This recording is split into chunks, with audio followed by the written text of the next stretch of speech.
আসসালামু আলাইকুম বন্ধুরা। আজ আমি আপনাদের একটা মারদাঙ্গা চাইনিজ মাফিয়া মুভির গল্প শোনাবো। তাই চলুন কোনো ইন্ট্রো ছাড়াই মারাত্মক এই অ্যাকশন মুভির গল্পটা শুনে আসা যাক। তো গল্পের শুরুতে আমরা দেখতে পাই একজন ডক্টর তার ক্লিনিকে একজন গ্যাংস্টারের চেহারা বদলাচ্ছিল।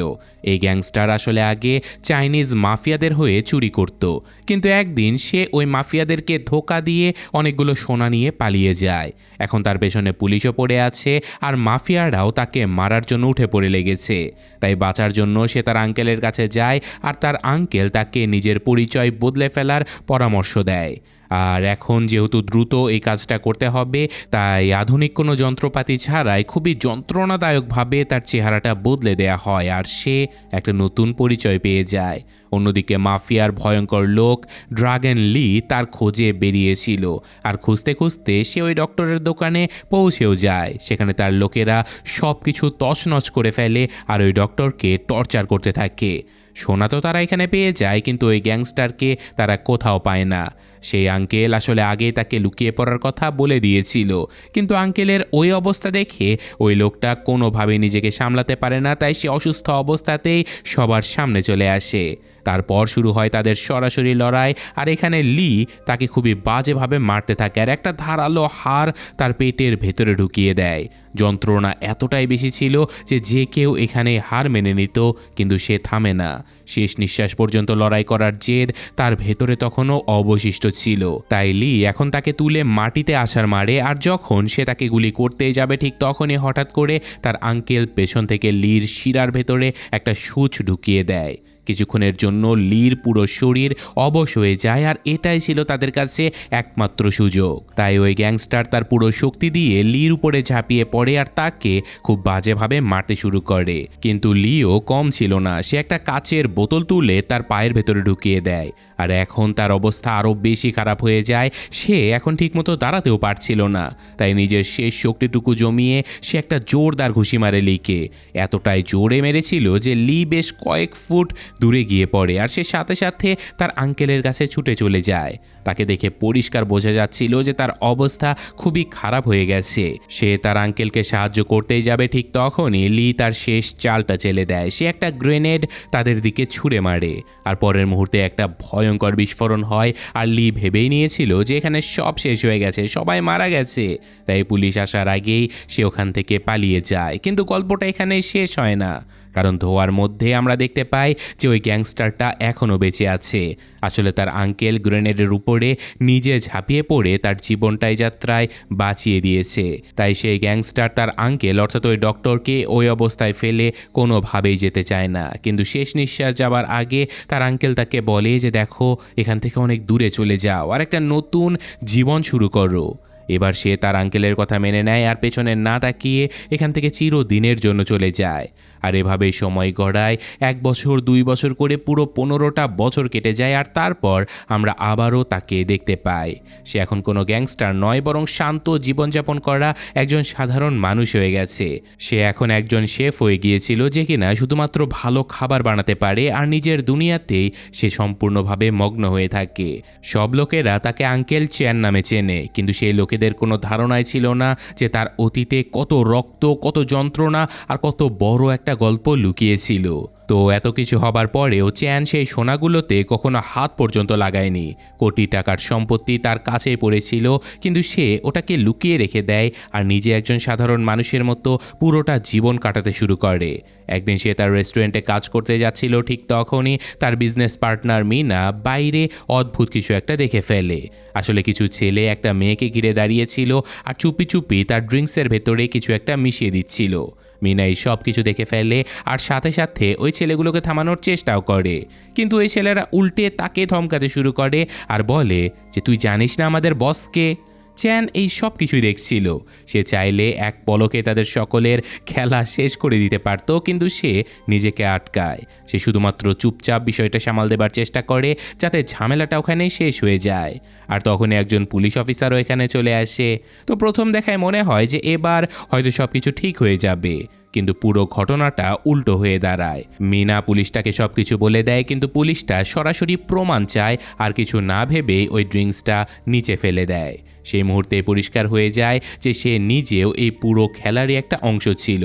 চ্যান বুঝতে পারে যে এখন এখানে থাকা মানে অযথা বিপদ ডেকে আনা, তাই সে মিনাকে ভেতরে যেতে বলে আর নিজে ওই ছেলেগুলোর কাছে ক্ষমা চেয়ে নিয়ে এই যাত্রায় কথাবার্তা শেষ করে দেয়। তো কিছুক্ষণ পরে যখন ওই পুলিশ অফিসার ওই ছেলেদের সাথে বন্ধুর মতো গল্প করতে থাকে, তখনই তার সন্দেহ পুরোপুরি সত্য প্রমাণিত হয়ে যায়। তো এরপর গল্পটা আরও একটা মোড় নেয় আর আমরা একটা মেয়েকে দেখতে পাই যার নাম ইউরি। তাকে তার স্কুলেরই কয়েকটা ছেলে বিরক্ত করছিল, কিন্তু ইউরি কোনো দুর্বল মেয়ে ছিল না। সে তার আঙ্কেলের কাছে কুংফু শিখেছিল, আর যখনই ওই ছেলেদের ডিস্টার্ব করার সীমা পার হয়ে যায় তখন সে ঘুরে দাঁড়িয়ে এমন জবাব দেয় যে ছেলে দুটো সামলাতেই পারে না। চ্যান দূরে দাঁড়িয়ে এই সব কিছু দেখছিল, কিন্তু সে এদের মাঝে আসে না, সে শুধুমাত্র অপেক্ষা করে। যখনই ছেলে দুটোর ভালোভাবে ধোলাই হয়ে যায় তখন সে শান্তভাবে ইউরির কাছে আসে আর তাকে বোঝায় যে দেখো, সব জায়গাতে মারামারি করা ঠিক না। এরপর গল্প আমাদের ওই পুলিশ অফিসারের কাছে নিয়ে যায় যে কিনা আজ রাতে একটা সিক্রেট পার্টির ইনভিটেশন পেয়েছিল। জায়গাটা কোনো সাধারণ জায়গা ছিল না, ওটা এমন একটা ক্লাব ছিল যেটার বাইরে থেকে সব কিছুই চকচকে মনে হচ্ছিল, কিন্তু ভেতরের সত্যিটা আসলে অনেক অন্ধকার। চ্যান নিজেও ওখানে ছিল, শুধুমাত্র একজন সাধারণ স্টাফের মতো খাবার ডেলিভারি করতে গিয়েছিল। সে একদম চুপচাপ, কারো নজর না কেড়ে সে ভেতরে ঢুকে পড়ে। আর ভেতরে অফিসার ওংয়ের নজর যখন আশেপাশে পড়ে তখনই সে স্পষ্ট বুঝতে পারে আসলে এখানে অল্প বয়সী মেয়ে যাদেরকে নেশাতুর করে জোর করে নাচানো হচ্ছিল। এটা আসলে কোনো পার্টি ছিল না, এটা পুরোটাই ছিল একটা নোংরা খেলা। আর তাদের বস, যে কিনা অফিসার ওংয়ের পুরনো পরিচিত ছিল, সে এই খেলার মালিক হিসেবে সকলের সামনে আসে। সে অফিসার ওংকে একটা নতুন মেয়ের সঙ্গে পরিচয় করিয়ে দেয়, যাকে ওই দিনই সিঙ্গাপুর থেকে আনা হয়েছিল। যেন সে কোনো মানুষই ছিল না, সে ছিল একটা খেলনা পুতুলের মতো জিনিস। সে হাসতে হাসতে বলতে থাকে যে আজকের রাতটা তোমার, যাও যত পারো মজা করে নাও। এরপর ওংয়ের সামনে ওই মেয়েটাকে ধাক্কা দিয়ে ফেলে দেয়া হয়, আর ওং তখন বাধ্য হয়ে মেয়েটার কাছে চলে যায়। কিন্তু যখনই সে মেয়েটাকে চুমু দিতে যাবে তখনই হঠাৎ মেয়েটার জ্ঞান ফিরে আসে, আর রাগের মাথায় সে তাকে কামড়ে দেয়। পরিবেশ এক নিমিষেই বদলে যায়, আর বস প্রচণ্ড রেগে গিয়ে ওই মেয়েটাকে মারতে যাচ্ছিল, কিন্তু ওং তাকে থামিয়ে দেয়। ঠিক তখনই মেয়েটার ফোনে একটা কল আসে, আর অপর পাশ থেকে কেউ একজন তাকে তাড়াতাড়ি ওখান থেকে পালিয়ে যাওয়ার কথা বলছিল। তারা জেনে যায় যে এই ওংকে তারা নিজেদের লোক ভাবছিল, সে আসলে তাদেরই গুপ্তচর বৃত্তি করছিল। ওং নিজেও বিপদের আঁচ পেয়ে যায়, আর সে সাথে সাথে ওখান থেকে বের হবার চেষ্টা করে, কিন্তু ততক্ষণে অনেক দেরি হয়ে গিয়েছিল। লোকেরা তাকে চারপাশ থেকে ঘিরে ফেলে, আর পরিবেশটাও এমন ছিল যে যে কেউ এখানে থাকলে প্রচণ্ড ভয় পেয়ে যেত। কিন্তু ওং পিছিয়ে যাওয়ার পাত্র ছিল না। সে সরাসরি তাদেরকে বলে যে চুপচাপ আমার সাথে চলো, না হলে কিন্তু ফল খুব খারাপ হবে। কিন্তু সামনের লোকগুলো তার কোনো কথাই শোনার পাত্র ছিল না। আর তারপর যেটা হয় সেটা একেবারে সরাসরি ভয়ঙ্কর লড়াই ছিল। ওং একাই সবার উপরে ভারী পড়তে থাকে, আর সে একাই সবাইকে মাটিতে ফেলে মারতে থাকে। এতটাই জোরে জোরে সে মারছিল যে কেউ আর দ্বিতীয়বার ওঠার মতো অবস্থাতে ছিলই না। একটা ছেলে শেষ চেষ্টা হিসেবে তাকে ধমক দিয়ে বলে যে তোমার কি ধারণা আছে আমি কে? কিন্তু ওং কোনো ভয় না পেয়ে তাকে দুটো জোরদার থাপ্পড় মারে, আর সেই ছেলেটা ওখানে অজ্ঞান হয়ে যায়। তো কিছুক্ষণের মধ্যেই পুলিশ ঘটনাস্থলে পৌঁছে যায় আর সবাইকে গ্রেফতার করে নেওয়া হয়। মিশন তো সফল হয়ে যায়, কিন্তু ওংয়ের মাথায় একটা প্রশ্ন ঘুরপাক খাচ্ছিল যে এত তাড়াতাড়ি তাদের পরিচয় কিভাবে ফাঁস হয়ে গেল। ব্যাপারটা আসলে পরিষ্কার ছিলই না, তার মানে ভেতরে কোনো বেইমান রয়েছে। অন্যদিকে মিনা আর আঙ্কেল চ্যান ইউরির বার্থডে সেলিব্রেট করছিল, আর তখনই হঠাৎ তাদের দরজায় সজোরে ধাক্কা পড়ার আওয়াজ আসে। দরজাটা খুললে তারা দেখতে পায় যে তাদের সামনে ওই মেয়েটাই দাঁড়িয়েছিল যে কিনা কোনো মতে ক্লাব থেকে পালিয়ে এসেছিল। তার অবস্থা দেখে বোঝা যাচ্ছিল যে মেয়েটা আসলে কতটা ভয় পেয়ে গেছে। তার হাত কাঁপছিল, তার নিঃশ্বাস খুবই দ্রুত চলছিল।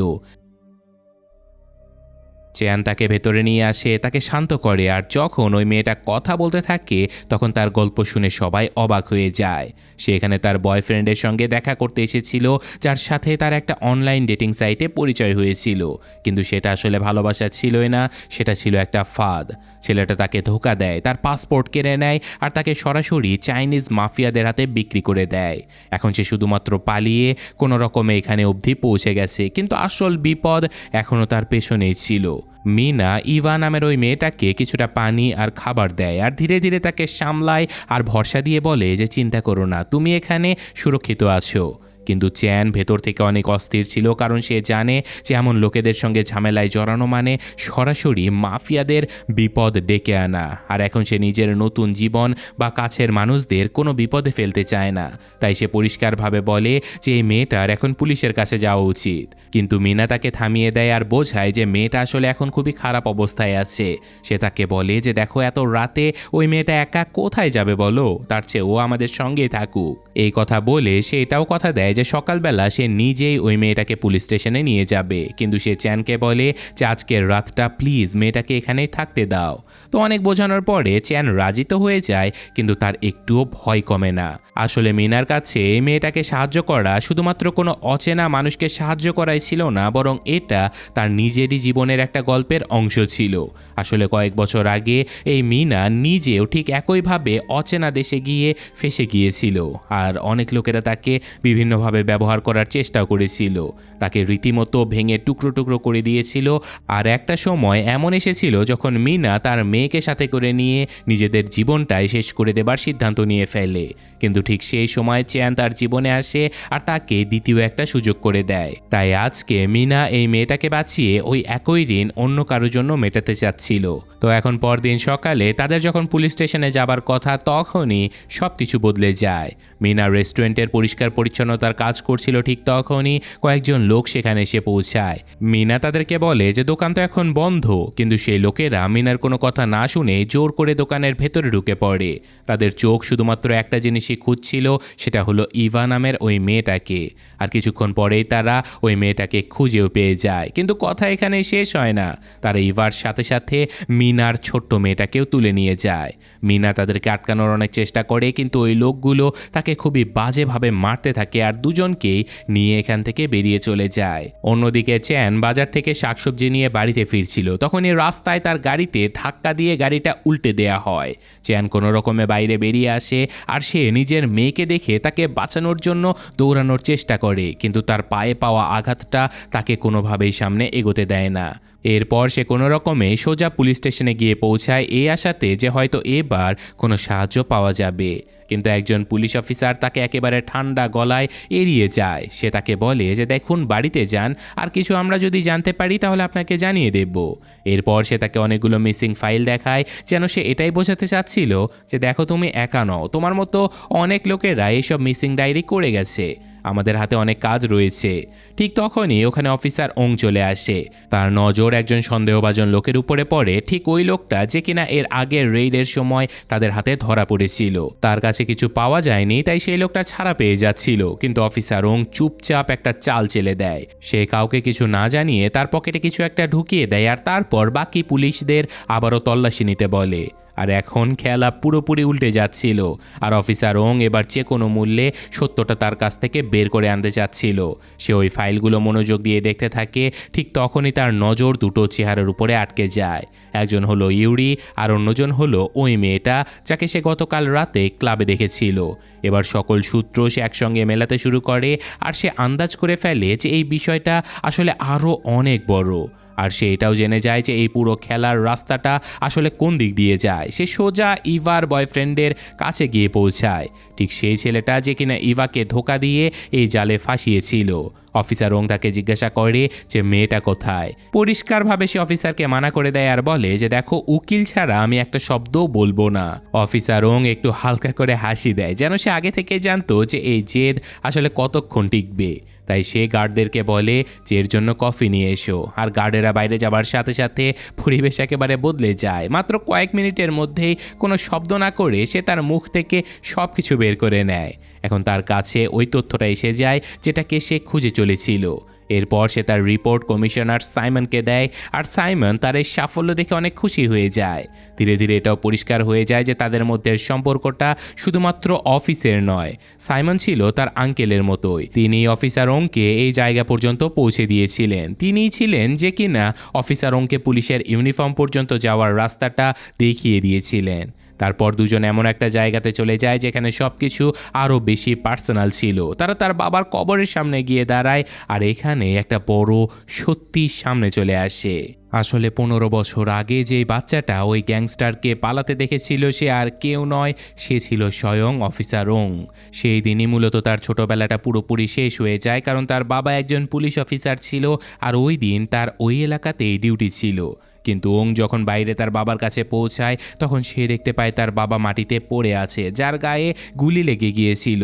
সে নিজের চোখের সামনে নিজের বাবাকে শেষ নিঃশ্বাস ত্যাগ করতে দেখে, আর তখন থেকে তার ভেতরে শুধু একটাই জিনিস বেঁচে ছিল, সেটা হলো প্রতিশোধ। সে বিশ্বাস করে যে ওই দিন যে গ্যাংস্টার ওখান থেকে পালিয়ে গিয়েছিল সে ছিল তার বাবার খুনি। বছরের পর বছর ধরে সে ওই গ্যাংস্টারকে খুঁজেছে, শুধু একটু সুযোগের অপেক্ষায় আছে যাতে করে সে ওই গ্যাংস্টারকে তার প্রাপ্য শাস্তিটা দিতে পারে। কিন্তু সাইমন তাকে বোঝায়, সাইমন তাকে বলে যে দেখো, তুমি যে লোকেদের সাথে লড়াই করতে চলেছো তারা সাধারণ কোনো মানুষ নয়, তাই প্রত্যেকটা পা ভেবেচিন্তে ফেলতে হবে। অন্যদিকে চ্যানও চুপ করে বসে থাকার মতো লোক ছিল না। সে সব জায়গাতে খোঁজ শুরু করে দেয় তার মেয়ের জন্য। সে আশেপাশের সকল সিসিটিভি ক্যামেরাগুলো চেক করতে থাকে, আর শেষমেশ একটা ফুটেজে ওই গাড়িটা সে দেখতে পেয়ে যায় যেটাতে করে তার মেয়েকে তুলে নিয়ে যাওয়া হয়েছিল। নাম্বার প্লেট পাওয়ার সাথে সাথে সে একটুও সময় নষ্ট না করে ওই এলাকার সকল মেকানিকদের কাছে চলে যায়, তাদেরকে জিজ্ঞাসা করে, খোঁজ করে, আর শেষমেশ এমন একজন লোককে সে পেয়ে যায় যার ওই গাড়িটার কথা একেবারে মনে ছিল। সে তাকে একটা বিল্ডিং পর্যন্ত নিয়েও যায়। সে চ্যানকে বলে যে কিছুদিন আগে ওই গাড়িটা রিপেয়ার করে আমি এখানে রেখে গিয়েছিলাম, আর এখানে ওই বিল্ডিংয়ের ভেতরে ইউরিকে বাকি মেয়েদের সঙ্গে আটকে রাখা হয়েছিল। তো পরদিন সকালে সবকিছু একেবারে স্বাভাবিক মনে হচ্ছিল। একজন লোক ওই বিল্ডিংয়ে সবজি সাপ্লাই করতে আসে, গার্ডেরা কোনো সন্দেহ ছাড়াই তাকে ভেতরে যেতেও দেয়।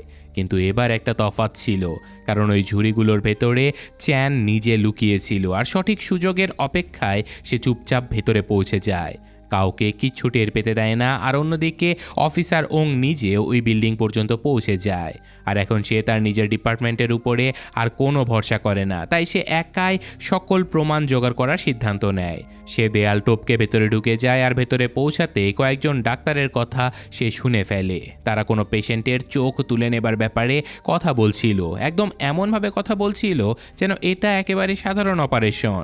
এইসব কথা শুনে ওংয়ের সন্দেহ একেবারে বিশ্বাসে বদলে যায়। এই জায়গাটা শুধুমাত্র মেয়েদের বন্দি করে রাখার মধ্যেই সীমাবদ্ধ নয়, এখানে অর্গান ট্রাফিকিং বা অঙ্গ পাচারের কাজও চলছিল।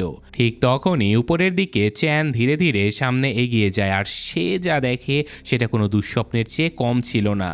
আসলে মেয়েদের ক্যামেরার সামনে দাঁড় করিয়ে রাখা হয়েছিল, আর তাদেরকে বাধ্য করা হচ্ছিল এই বলে যে হাসো, আরও সৌন্দর্য দেখাও, কারণ তাদের অনলাইনে নিলাম চলছিল। যে মেয়েটা এই কাজ করতে রাজি হচ্ছিল না তাকে খুবই বাজেভাবে মারাও হচ্ছিল। এখানে শুধুমাত্র একটাই নিয়ম চলে, হয় হাসতে হাসতে বিক্রি হয়ে যাও, নয়তো তোমার শরীর টুকরো টুকরো করে বিক্রি করে দেয়া হবে। অন্যদিকে অফিসার ওং খুঁজতে খুঁজতে 3 তলায় পৌঁছে যায়। সেখানে সে ইভাকে খুঁজেও পেয়ে যায়। সে ওংকে দেখা মাত্রই কান্নায় ভেঙে পড়ে, আর কাঁদতে কাঁদতে তার কাছে সাহায্যের ভিক্ষা চায়।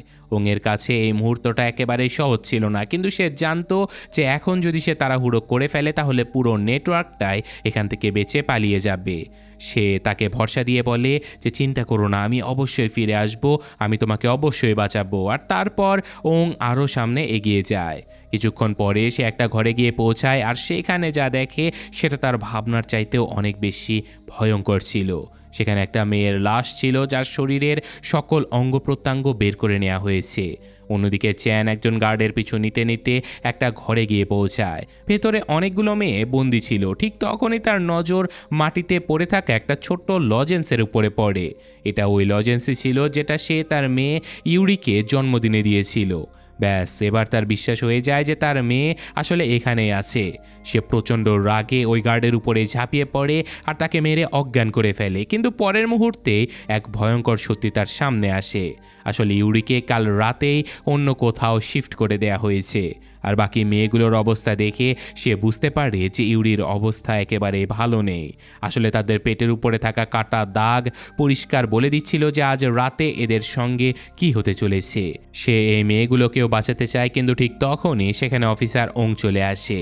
চ্যান তাকে দেখে প্রচণ্ড রেগে যায়, কারণ তার মাথায় এখন একটাই কথা বসে গিয়েছিল যে পুলিশেরাও এই পুরো খেলায় জড়িত রয়েছে। তাই সে কিছু না ভেবেই অফিসার ওং এর উপরে হামলা করে দেয়। ওং তাকে আটকানোর চেষ্টা করে আর সে চ্যানকে বোঝায় যে দেখো আমি তোমার শত্রু নই, কিন্তু চ্যানের কাছে এখন কারো উপরে ভরসা করা একেবারে অসম্ভব ছিল, কারণ সে যা কিছু দেখেছিল তারপর থেকে প্রত্যেকটা চেহারা তার কাছে মিথ্যে মনে হচ্ছিল।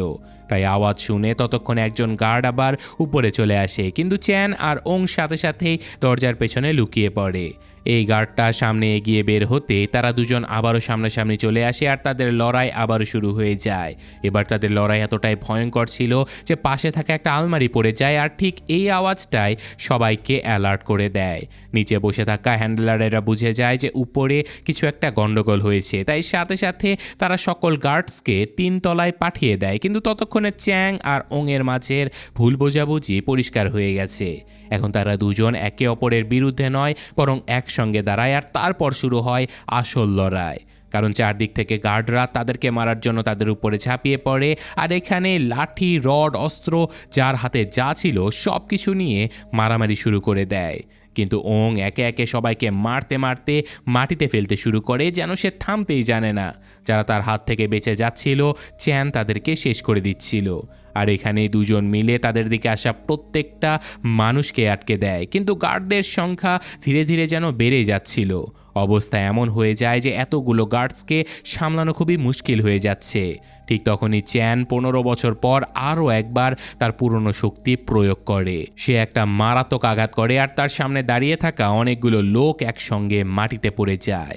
ওং এটা দেখে কিছুক্ষণের জন্য থমকে যায়, কারণ একজন সাধারণ শেফের গায়ে এত শক্তি সেটা তার বিশ্বাসই হচ্ছিল না। কিন্তু ঠিক তখনই তার নজর চ্যানের পায়ের দিকে চলে যায়। সেই পুরনো আঘাত, ওই একই দাগ, আর হঠাৎ করে সব কিছু যেন তার চোখের সামনে ভেসে উঠতে থাকে। তার মনে পড়ে যায় যে 15 বছর আগে যে লোকটা তার বাবাকে মেরে পালিয়ে যাচ্ছিল তার পায়েও ঠিক এমনই একটা আঘাত ছিল। এখন সে বুঝতে পারে যে চ্যানই আসলে সেই লোকটা ছিল, কিন্তু এই সত্যটা জানার পরেও সে চ্যানকে কোনোভাবেই মারতে চায় না, কারণ এখন সময় প্রতিশোধ নেয়ার নয় বরং অন্য একটা মিশন পূরণ করার ছিল। ওং সাথে সাথে ব্যাকআপ ডেকে পাঠায়, আর বাইরে থেকে তার লোকেরা দেয়াল ভেঙে ভেতরে ঢোকে, আর এই সুযোগটাকে কাজে লাগিয়ে তারা 3 জন ওখান থেকে বেরিয়ে যায়। এবারের মতো মিশনটা অসম্পূর্ণই থেকে যায়, আর ঠিক এই কারণে ওং রেগে গিয়ে সাইমনের কাছে পৌঁছায়। কিন্তু সাইমন উল্টে তাকেই বকা দেয়। সাইমন তাকে বলে যে একা একা গিয়ে তুমি শুধুমাত্র নিজেরই নয় বরং এই পুরো প্ল্যানেরও বিপদ ডেকে এনেছো। ওং এর কাছে একেবারে পাক্কা প্রমাণ ছিল, কিন্তু তবুও সাইমন তাকে সামনে এগোতে আটকে দেয়, কারণ সে চাইতো না একা একা গিয়ে ওং নিজের কোনো ক্ষতি করে ফেলুক। এ যাত্রায় তো সাইমন ওংকে ড্রাগন লির লোকেদেরকে ছেড়ে দেবারও অর্ডার দিয়ে দেয়। কিন্তু এইসব কথা শুনে ওং কিছুতেই বুঝতে পারছিল না যে এমন কি আছে যাকে সাইমন এত ভয় পাচ্ছিল। সে সাইমনের কাছে জবাব চাইতে থাকে। তার মনে হচ্ছিল যে সাইমন পুরো সত্যটা তাকে বলতে চাইছে না। অন্যদিকে ইভার অবস্থা আরও খারাপ হয়ে যায়, আর তাকে সোজা ড্রাগন লির কাছে নিয়ে আসা হয়। সেই ড্রাগন লি যে কিনা এই পুরো হিউম্যান ট্রাফিকিং নেটওয়ার্কের আসল মালিক ছিল। তার একটা অদ্ভুত স্বভাব ছিল, সে প্রত্যেক সুন্দর মেয়ের পেন্টিং বানিয়ে নিজের ঘরে সাজিয়ে রাখত, যেন তারা কোনো মানুষ নয় বরং তার জন্য কোনো ট্রফি ছিল। সে রেগে গিয়ে ওই ছেলেটাকে শাস্তি দেয় যে কিনা পুলিশের কাছে খবর পৌঁছে দিয়েছিল। সে তার মুখের ভেতরে অনেকগুলো ব্রাশ ঢুকিয়ে দেয় আর তাকে বলে যে একটাও যদি পড়ে যায় তাহলে তোকে শেষ করে দেব। ঠিক তখনই সেখানে একটা মেয়ে আসে যে কিনা এই পুরো কাজে লিকে সাহায্য করত। আর এখানে আরো বড় একটা রহস্য সামনে চলে আসে। আসলে 15 বছর আগে এই পুরো নেটওয়ার্কটা তার বাবা চালাতো, কিন্তু তারপর চ্যান চলে আসে আর সে তার বাবাকে শেষ করে দেয়। তারপর থেকে এই পুরো সাম্রাজ্য ড্রাগন লির হাতে চলে যায়। সেই থেকে মেয়েটা চ্যানকে খুঁজে যাচ্ছিল, কারণ শুধুমাত্র তার থেকে প্রতিশোধ নেবার ছিল না বরং চ্যানের কাছে যে সোনাগুলো ছিল সেগুলো নেয়ার ছিল। তখন এই ড্রাগন লি জানতে পারে যে তার ঠিকানায় পুলিশের রেড পড়েছিল। সে সাথে সাথে সিসিটিভি ফুটেজ বের করায়। প্রথমে তো সে শুধুমাত্র মনোযোগ দিয়ে ফুটেজগুলো দেখতে থাকে, কিন্তু তারপর হঠাৎ তার নজরে একটা চেহারা পড়ে। কয়েক সেকেন্ডের জন্য সে চুপ হয়ে যায়, যেন সে বিশ্বাসই করতে পারছিল না। আর তারপর সে পরের ক্লিপটা আবারও চালায়, যেখানে ওই ভয়ঙ্কর ঘুষিটা সে দেখতে পায়। ওই একই স্টাইলে মারামারি, একই শক্তি, আর সেই মুহূর্তে তার মন 15 বছর পেছনে চলে যায়, সেই দিন যেদিন চ্যান তাকে এই আঘাতেই মাটিতে ফেলে দিয়েছিল। এবার তার মনে আর কোনো সন্দেহ ছিল না যে তার পুরনো শত্রুরা এখন আসলে ফিরে এসেছে। এখন পরের দিন চ্যান যখন বাড়িতে ফেরে তখন তার সামনের দৃশ্য দেখে তার মাথায় রীতিমতো আকাশ ভেঙে পড়ে, কারণ ড্রাগন লির লোকেরা তার বাড়িতে আগে থেকেই ছিল আর মিনা ছিল তাদেরই কবজায়। সে কিছু বুঝে ওঠার আগেই রিটা তার পায়ে গুলি করে দেয়। চ্যান ওখানেই পড়ে যায় আর ওই লোকগুলো সোজা তাকে স্বর্ণের ব্যাপারে জিজ্ঞাসা করতে থাকে। অন্যদিকে অফিসার ওংও তাকে খুঁজতে খুঁজতে তার রেস্টুরেন্ট পর্যন্ত পৌঁছে গিয়েছিল, কিন্তু ততক্ষণে অনেক দেরি হয়ে গেছে। সে দেখতে পায় যে শত্রুরা আগে হামলা করে দিয়েছে, তাই একটুও সময় নষ্ট না করে সে ভেতরে ঢোকে আর এরপর সামনে যা হয় সেটা সরাসরি গোলাগুলিতে পরিণত হয়। চারিদিকে গুলির আওয়াজ প্রতিধ্বনিত হতে থাকে আর চ্যান কোনো রকমে উঠে মিনার কাছে পৌঁছে যাবার চেষ্টা করে, কিন্তু সে যখন মিনার কাছে পৌঁছায় ততক্ষণে সব কিছু শেষ হয়ে গিয়েছিল, কারণ একটা গুলি লাগার কারণে মিনা তার চোখের সামনেই তরপাতে তরপাতে সেখানেই শেষ নিঃশ্বাস ত্যাগ করে। ওই মুহূর্তটা চ্যানকে একেবারে ভেতর থেকে ভেঙে চুরমার করে দেয়। আর অন্যদিকে ওং বাকিদের ধাওয়া করে তাদেরকে ধরার জন্য, কিন্তু তারা সবাই এখান থেকে পালিয়ে যায়। আর সে ফিরে এসে চ্যানকে সামলানোর চেষ্টা করে আর বলে যে দেখো, তোমাকে পুলিশ স্টেশনে যেতে হবে, এই সব কিছুর রিপোর্ট লেখাতে হবে। কিন্তু চ্যান তখন তার কথা শোনার অবস্থায় ছিল না। প্রচণ্ড কষ্ট, রাগ, আক্ষেপ সব কিছু একসাথে তার মাথায় ফেটে পড়ে। তার মনে হয় যদি ওং ওখানে না আসতো তাহলে হয়তো মিনা এখনও বেঁচেই থাকতো। আর এই রাগেই সে ওংয়ের উপরে হামলা করে দেয় আর দুজনের মধ্যে মারাত্মক লড়াই শুরু হয়ে যায়। কিন্তু চ্যান তাকে মারে না, শুধুমাত্র তাকে কবজা করে ওখানেই বেঁধে রাখে আর নিজে ওখান থেকে বেরিয়ে যায়। অফিসার ওং নিজেকে ছাড়িয়ে তাকে খোঁজার অনেক চেষ্টা করে, কিন্তু চ্যান যেন হাওয়ায় মিলিয়ে যায়। তাই বাধ্য হয়ে সে সাইমনকে ফোন করে, কিন্তু সে কোনো জরুরি মিটিংয়ের বাহানা দিয়ে কলটা কেটে দেয়। আর এখান থেকেই সন্দেহ আরও গভীর হয়ে যায়। ওং বাইরে বের হয় আর তখনই তার নজর সাইমনের উপরে পড়ে, যে কিনা নিজে ওখানে উপস্থিত ছিল। এবার বিষয়টা আর একেবারে সোজা ছিল না। ওং চুপচাপ তার পিছু নেয় আর যেই সত্যটা তার সামনে আসে সেটা তার জন্য সব থেকে বড় ধাক্কা ছিল। আসলে ড্রাগন লিকে সকল খবর পৌঁছে দেয়া লোকটা আর কেউ নয়, সেটা ছিল তার নিজেরই আঙ্কেল সাইমন। যে মানুষটাকে সে নিজের আশ্রয় বলে মনে করত, সেই আসলে ছিল সবচেয়ে বড় বেঈমান। ওংয়ের জন্য এটা মেনে নেওয়া একেবারে সহজ ছিল না, কিন্তু সাইমন তাকে বোঝানোর চেষ্টা করে। সে বলে যে দেখো, আমি যা করেছি সেটা আমার বাধ্যবাধকতা ছিল। সে যখন এই শহরে এসেছিল তখন এখানে 6টা আলাদা আলাদা ক্রিমিনাল গ্যাংয়ের রাজত্ব ছিল। চারিদিকে ছিল ভয়ঙ্কর বিশৃঙ্খলা, আর বছরের পর বছর মেহনত করে সে ওই সকল গ্যাংকে নিঃশেষ করে দিয়েছে। আর এখন শুধুমাত্র একজনই বেঁচে ছিল, সে হলো ড্রাগন লি। কিন্তু ওংয়ের কাছে এই কথাটা একেবারেই ভুল মনে হয়। তার মতে সাইমন আসলে এই শহরটাকে বাঁচায়নি, বরং এই শহরে থাকা সবগুলো রাক্ষসকে মারতে সে একটা রাক্ষসকে এতটাই শক্তিশালী বানিয়ে দিয়েছে যে এখন সে সব কিছু কন্ট্রোল করছিল। আগে যেখানে 6টা গ্যাং মিলে ক্রাইম করত, এখন সবগুলো ক্রাইম একাই ড্রাগন লি করছিল। অন্যদিকে চ্যান একা একা বসেছিল আর সে সম্পূর্ণভাবে ভেঙে পড়েছিল, কিন্তু সে বেচারা হার মানেনি। ঠিক তখনই তার ফোনে একটা ভিডিও আসে, আর ভিডিওটা প্লে করতে তার নিঃশ্বাস যেন বন্ধ হয়ে যায়, কারণ স্ক্রিনে ইউরি ছিল ভীত অবস্থায়, হাত পা বাঁধা, আর তার সাথে যা হচ্ছিল সেটা দেখাও ছিল প্রচণ্ড কষ্টদায়ক। ভিডিওর সাথে পরিষ্কার হুমকিও দেয়া হয় যে সোনা নিয়ে আমাদের আড্ডাতে চলে আসো, নয়তো তোমার মেয়েকে বিক্রি করে দেয়া হবে। এখন তার কাছে আর কোনো রাস্তা ছিল না। সে বছরের পর বছর ধরে লুকিয়ে রাখা সকল সোনা বের করে আনে আর একটুও দেরি না করে তাদের ঠিকানার দিকে বেরিয়ে পড়ে। অন্যদিকে আড্ডাস্থলের পরিবেশ আরও ভয়ঙ্কর হয়ে উঠেছে, কারণ সকল মেয়েদেরকে এক এক করে স্ক্যান করা হচ্ছিল, যেন তারা কোনো মানুষ নয় বরং ছিল একটা বস্তু বা জিনিসের মতো। তাদেরকে কন্টেইনারে বন্দি করে কোথাও পাঠিয়ে দেবার প্রস্তুতি চলছিল, আর প্রত্যেকটা সেকেন্ডের সাথে সাথে সময় যেন হাত থেকে বালির মতো বেরিয়ে যাচ্ছিল। ঠিক তখনই চ্যান সেখানে সোনা নিয়ে পৌঁছে যায় আর ড্রাগন লি তাকে দেখে ফেলে। তারপর সোনাগুলো সে চেক করে, কিন্তু তার মুখে সন্তুষ্টি নয়, ছিল সন্দেহ। সে বলে যে এতটুকুই মাত্র, বাকি সোনাগুলো কোথায়? চ্যান সোজা জবাব দেয় যে আগে আমার মেয়েকে ছেড়ে দাও, তারপর সব কিছু বলবো। কিন্তু লি এখানে কোনো ডিল করতে আসেনি। সে চ্যানের চোখের সামনে ইউরিকে টর্চার শুরু করে দেয়, তার পায়ের নিচে কাচের ধারালো টুকরো ফেলে দেয়। ইউরি চিৎকার করে ওঠে আর সেই আওয়াজ যেন চ্যানের বুক চিরে ফেলে। এরপর সে নিজেকে আর আটকাতে পারে না। সে নিজের মেয়ের এমন অবস্থা দেখে একেবারে ভেঙে পড়ে আর জানিয়ে দেয় যে বাকি সোনাগুলো সে কোথায় লুকিয়ে রেখেছে। কাজ শেষ হতেই লি পেছনে সরে যায় আর এমির দিকে তাকায়। সে তাকে ইশারা করে বলে যে এবার তোমার পালা। এমি, যে কিনা 15 বছর ধরে এই মুহূর্তের জন্য অপেক্ষা করছিল, সে ধীরে ধীরে সামনে এগিয়ে আসে। তার হাতে একটা ভারী সোনার ইট তুলে নেয় আর না থেমে সে চ্যানের উপরে সেই সোনা দিয়ে আঘাত করতে শুরু করে। প্রত্যেকটা আঘাতে রাগ, কষ্ট আর প্রতিশোধের আগুন ছিল। আর বেচারা চ্যান এই আঘাতে রীতিমতো রক্তে ভেসে যাচ্ছিল। কিন্তু এত আঘাত পাওয়া সত্ত্বেও চ্যান কোনো উত্তর দেয় না, যেন এই শাস্তি সে নিজে মেনে নিয়েছিল। কিন্তু যখনই সে শেষ আঘাতটা করতে যায় তখনই হঠাৎ করে চারিদিকে হইচই পড়ে যায়। আসলে পুলিশের ফোর্স ততক্ষণে সেখানে পৌঁছে গিয়েছিল আর পুরো এলাকাটা ঘিরে ফেলেছিল।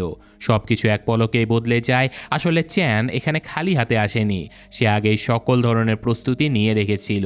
সে এখানে আসার আগে অফিসার ওংকে সব কিছু বলে দিয়েছিল, সকল সত্যি, সকল রহস্য। এমনকি সে এটাও জানতো যে ওংয়ের বাবার সাথে ওই দিন আসলে কি হয়েছিল। আর এখন সে সব কিছু শেষ করার জন্য প্রস্তুত হয়ে এসেছিল। যদি এর বদলে সে নিজের মেয়েকে ফিরে পায় তাহলে সে নিজেকে আইনের হাতে তুলে দেবার জন্য প্রস্তুত ছিল। তো যাই হোক, এখন অফিসার ওংয়ের লোকগুলো গ্যাংস্টারদের উপরে ঝাঁপিয়ে পড়ে, একে একে সবাইকে শেষ করে দিয়ে একেবারে পরিবেশটা ভয়ঙ্কর বানিয়ে ফেলে। পরিস্থিতি এতটাই খারাপ হয়ে যায় যে লি বাধ্য হয়ে পিছিয়ে চলে যায়। কিন্তু যাবার আগে সে একটা চাল চালে, সে ইউরিকে নিজের সাথে ধরে নেয় যাতে করে কেউ তার উপরে গুলি চালানোর সাহসী না করে। এমি সাথে সাথে বুঝে যায় যে এখন যদি এই লোকগুলোকে আটকানো না হয় তাহলে সব কিছু শেষ হয়ে যাবে। তাই সে লিকে সোনা নিয়ে এখান থেকে বেরিয়ে যাবার কথা বলে আর নিজে পেছনে দাঁড়িয়ে সবাইকে কাভার দেয়। তখনই ওং আর এমি সামনাসামনি চলে আসে আর তারপর শুরু হয় এক মারাত্মক লড়াই। প্রত্যেকটা আঘাতে রাগ, প্রত্যেকটা মুভে একেবারে জান প্রাণ লাগিয়ে দেবার চেষ্টা, কিন্তু তবুও শেষমেশ ওং তাকে তুলে নিচে ফেলে দেয়। অন্যদিকে চ্যান, যে কিনা লির পিছু নিতে নিতে এখানে অবধি পৌঁছে গিয়েছিল, হঠাৎ করেই লিকে চোখের সামনে থেকে গায়েব হয়ে যেতে দেখে সে অবাক হয়ে যায়। সে চারিদিকে খুঁজতে থাকে, কিন্তু সে শুধুমাত্র ইউরিকেই দেখতে পায়, যে কিনা ছাদের উপরে অজ্ঞান হয়ে পড়েছিল। আর যখনই সে ইউরির কাছে যায় তখনই আসল খেলা শুরু হয়ে যায়। এই সব কিছু আসলে আগে থেকে প্ল্যান করা ছিল। লি ওখানে বোমা লুকিয়ে রেখেছিল আর ট্রিগার ছিল তার হাতে। বিস্ফোরণ হতেই সব কিছু কেঁপে ওঠে আর চ্যান 1 সেকেন্ডও সময় নষ্ট না করে নিজের মেয়েকে নিয়ে ছাদ থেকে নিচে লাফিয়ে পড়ে। ইউরি বেঁচে যায়, কিন্তু চ্যান খুবই বাজেভাবে আহত হয়ে পড়ে। সে নিজেকে কোনোভাবেই সামলাতে পারে না। তার আগে লি তাকে শেষ করে দেবার জন্য আবারও তার উপরে হামলা করে দেয়, কিন্তু ঠিক সেই সময় ওং সেখানে চলে আসে আর লির উপরে সে গুলি চালিয়ে দেয়। এখন দুজনের মধ্যে সরাসরি লড়াই শুরু হয়ে যায় আর গুলির বৃষ্টি, চারিদিকে বিপদ। কিন্তু খুব তাড়াতাড়ি লিয়ের গুলিও শেষ হয়ে যায়। কিন্তু এবার সে তার আসল রূপে ফিরে আসে। ভয়ঙ্কর হাতাহাতি লড়াই, কুংফু আর মার্শাল আর্টসে এক্সপার্ট ড্রাগন লির সামনে ওং একেবারে টিকতে পারে না। তবুও সে হার মানতে রাজি ছিল না। যখনই লি শেষ আঘাতটা তাকে করতে যাবে ঠিক তখনই হঠাৎ চ্যান নিজের জীবনের পরোয়া না করে মাঝখানে ঝাঁপিয়ে পড়ে আর ওংয়ের জীবন বাঁচিয়ে নেয়। কিন্তু এই কাজটা করতে গিয়ে একটা গুলি তার শরীরকে একেবারে চিরে ফেলে। ইউরি সাহায্যের জন্য দৌড়ে ছুটে যায়, কিন্তু লি তাকেও ধরে ফেলে আর কিছু না ভেবেই বিল্ডিং থেকে তাকে নিচে ফেলে দেয়। সব কিছু এক পলকেই শেষ হয়ে যাচ্ছে বলে মনে হয়, কিন্তু ঠিক শেষ মুহূর্তে চ্যান সেখানে পৌঁছায় আর তার হাত ধরে ফেলে। তো এই সব কিছু দেখে লি এখন এই দুজনকেই শেষ করে দিতে চায়, কিন্তু ততক্ষণে খেলা একেবারে উল্টে গিয়েছিল। চ্যান তাকে ধরে নিজের সাথে নিচে লাফ দিয়ে দেয়। সে চাইলে তাকে ওখানে শেষ করে দিতে পারত, কিন্তু তার কাছে আরেকটা উদ্দেশ্য ছিল, সত্যটা বের করে আনা। আর শেষমেশ কথার মাঝখানে লি নিজের মুখ থেকে সকল রহস্য ফাঁস করে দেয়। লি বলে দেয় যে 15 বছর আগে আমি আমার বস অর্থাৎ এমির বাবাকে খুন করেছিল। এটা শুনে এমির রক্ত একেবারে গরম হয়ে ওঠে। সে পেছনে দাঁড়িয়ে সব কিছু শুনতে পাচ্ছিল আর রাগের মাথায় লির পিঠে সে একটা চাকু ঢুকিয়ে দেয়। এটা শুধুমাত্র একটা হামলা ছিল না, এটা ছিল এক ভয়ঙ্কর প্রতিশোধ। কিন্তু লিও এত সহজে হার মানার লোক ছিল না। সে ওই চাকুটা দিয়ে এমির উপরে অনেকগুলো আঘাত করে আর এখান থেকে পালানোর চেষ্টা করে, কিন্তু হাতকড়া তার গতি থামিয়ে দেয়। তখনই চ্যান উঠে দাঁড়ায়। সে ছিল আহত, ভাঙাচোরা, কিন্তু ভেতর থেকে এখনও জ্যান্ত। সে তার পুরো শক্তি দিয়ে লিকে একটা জোরদার ঘুষি মারে, যার কারণে সে দূরে গিয়ে পড়ে। আর নিজের অবস্থা খুবই খারাপ হওয়া সত্ত্বেও চ্যান নিজের শেষ শক্তিটুকুও জোগাড় করে আর একটা শেষ আঘাতে লিকে চিরদিনের মতো এখানে শেষ করে ফেলে। লি আর ওঠার মতো অবস্থায় ছিলই না। কিন্তু গল্প এখানেও শেষ হয় না, কারণ কিছুক্ষণের মধ্যেই সাইমন ওখানে পৌঁছায় আর কিছু না ভেবে লির শরীরটা দেখতে পেয়ে তার উপরে গুলি চালিয়ে দেয়, যেন সে বিশ্বাস করতে চাচ্ছিল যে ফাইনালি সব কিছু শেষ হয়ে গেছে। কিন্তু ওং এটা দেখে প্রচণ্ড রাগ করে। সে সাইমনকে সরাসরি প্রশ্ন করে যে আপনি এমনটা কেন করলেন, আমরা তো সব কিছু সামলে নিচ্ছিলামই। কিন্তু সামনে থেকে একদম ঠান্ডা একটা আওয়াজ আসে আর সাইমন বলে যে শয়তান আসলে মরে গেলেই ভালো। এই কথাটা শুনতেই পরিবেশটা কয়েক সেকেন্ডের জন্য একেবারে থমকে যায়। আসলে ওংয়ের বাবা একই ধরনের কথা বলতো, যেটা শুনে ওং অবাক হয়ে যায়, কারণ তার বাবা মরার আগে এই কথাটাই বলেছিল। তাই এবার তার সন্দেহ বিশ্বাসে বদলে যায় আর ওং কিছু না বলে লির বন্দুকটা সাইমনকে ধরিয়ে দেয়। কিন্তু সাইমন সুযোগের ফায়দা তুলে নেয় আর সে ওই বন্দুকটাই ঘুরিয়ে ওংয়ের মাথার দিকে তাক করে। আর তারপর সে যেই সত্যটা সামনে আসে সেটা আসলে সব কিছু বদলে দেয়। আসলে ওই দিন চ্যান নয়, বরং সাইমন নিজেই তার বাবাকে মেরেছিল। কেন? কারণ যদি সে এমনটা না করতো তাহলে তার বাবা নিজেই লিকে শেষ করে দিত। যে আমি সব সময় তোমাকে এইসব কিছু থেকে দূরে থাকার সুযোগ দিয়েছি, কিন্তু আমি ভাবতেই পারিনি যে তুমিও তোমার বাবার মতোই হবে। এটুকু বলেই সে ট্রিগারে টিপ দেয়, কিন্তু কোনো গুলি চলে না। সাইমনের চোখে প্রথমবার ভয় দেখা যায়, কারণ ওং তার চাল আগেই বুঝে গিয়েছিল। ওই মুহূর্তে ওংয়ের কাছে সব কিছু ছিল, সুযোগও ছিল, কারণও ছিল, প্রতিশোধ নেওয়ার আগুনও ছিল। কিন্তু সে নিজেকে আটকায়। সে জানতো যে আজকে যদি সে এটা করে ফেলে তাহলে সে নিজেও ওই অন্ধকারের মধ্যে পড়ে যাবে, যার সাথে সে সারা জীবন লড়াই করেছিল। সে তার বাবার মতোই হতে চাইছিল, একজন সাচ্চা পুলিশ অফিসার। কিন্তু এই গল্পটা কিছুটা স্বস্তি দেয় তাকে। এরপর একে একে সকল মেয়েদের বাইরে বের করে আনা হয় যাদেরকে কিডন্যাপ করা হয়েছিল। প্রচণ্ড ভয় আর অন্ধকার থেকে বেরিয়ে তারা নতুন একটা জীবন পেয়ে যায়। কিন্তু সকল গল্পের শেষ তো আর আনন্দের হয় না, কারণ চ্যান, যে কিনা এতক্ষণ সবার জন্য লড়েছিল, সে নিজের জীবনের লড়াইটাই হেরে গিয়েছিল। তো যাই হোক, কিছুদিন পর পরিবেশ কিছুটা বদলায়। ইভা অফিসার ওংয়ের সামনে দাঁড়িয়ে থাকে। তার চোখে ছিল কৃতজ্ঞতা আর মনে ছিল ভালোবাসা। সে তাকে ধন্যবাদ জানায় আর দুজনের মাঝে একটা না বলার সম্পর্ক তৈরি হতে শুরু হয়। কিন্তু গল্পের শেষ মোড় এখনও বাকি ছিল, কারণ আমরা ইউরিকে দেখতে পাই যে কিনা এখন একা ছিল। চ্যান চলে যাবার পরে ওই ছেলেরা তাকে আবারও বিরক্ত করতে শুরু করে। তাদের মধ্যে একজন হাসতে হাসতে বলে যে কি হলো আঙ্কেল, চলে যাবার পরে তোর তেজ এত কমে গেল কেন? এবার ইউরি আর চুপ থাকে না। সে চ্যানের শেখানো প্যাচ বের করে আর একটুও ভয় না পেয়ে দুজনকে এমন শিক্ষা দেয় যে তাদের অহংকার ওখানে শেষ হয়ে যায়। তখনই অফিসার ওং ওখানে গিয়ে পৌঁছায় আর তার গলা এখন আগের চেয়ে অনেক শক্ত ছিল। সে ছেলেদেরকে ধমক দিয়ে বলে যে যদি দ্বিতীয়বার ইউরিকে বিরক্ত করিস তাহলে সোজা জেলে পাঠিয়ে দেব। তখন ছেলেরা পেছনে না তাকিয়ে ওখান থেকে পালিয়ে যায়। আর এটুকু দেখে আমরা বুঝতে পারি যে এখানে চ্যান তো ছিল না, কিন্তু তার জায়গা ওং নিয়েছিল। সে ইউরির খেয়াল রাখার লোক হয়ে গিয়েছিল। আর এই ঘটনার সাথে সাথে গল্পটা এখানে শেষ হয়ে যায়। তো কেমন লাগলো গল্পটা সেটা কমেন্টে জানাবেন। আমি আজকের মতো এখানে বিদায় নিচ্ছি। আল্লাহ হাফেজ।